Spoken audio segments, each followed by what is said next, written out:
In the US news, they claim that Canada has the highest quality of life. I question that. This is the reason why. Let's start with employment. Germany versus Canada. If somebody gets sick, I'm not talking about accidents or work-related illness.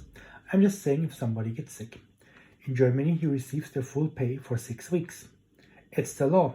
Every employer has to pay his employee. And also doesn't matter how many times he got sick. The 6 weeks start new with any new illness. All he or she needs is a doctor's note. Most companies only ask for a note after 3 days. The rest is based on trust. Self-employed people or freelancers have the chance to get private health insurances. They cover, of course, all the medical treatment and also pay up to 300 euros a day if someone gets sick. 300 euros is approximately 450 Canadian dollars. In this case, they need a doctor's note for every day. In Canada, some companies pay because it's a policy, but there's no legal entitlement for employees for sick pay. Okay, let's get to the next point, holiday pay. In Germany, it's 30 days a year. That comes to 6 weeks because the weekends are not counting. It does not depend on the length of the employment. Therefore, any employer has to hand out a statement of taken holidays once the employment is terminated. For example, Mr. Miller worked for Company A from January till July and took all the 6 weeks of his holiday. Now in August, he starts to work for Company B. Company A has to issue him a statement of holidays so that Company B knows how much they still have to grant him.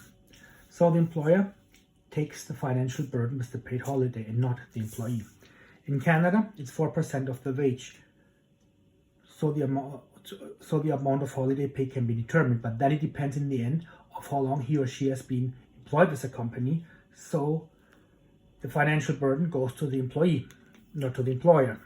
Let's get to the next point, layoffs. In Germany, a selection must be made by the criteria of the lowest harm. Apprentices can never be laid off as long as they're in their apprenticeship.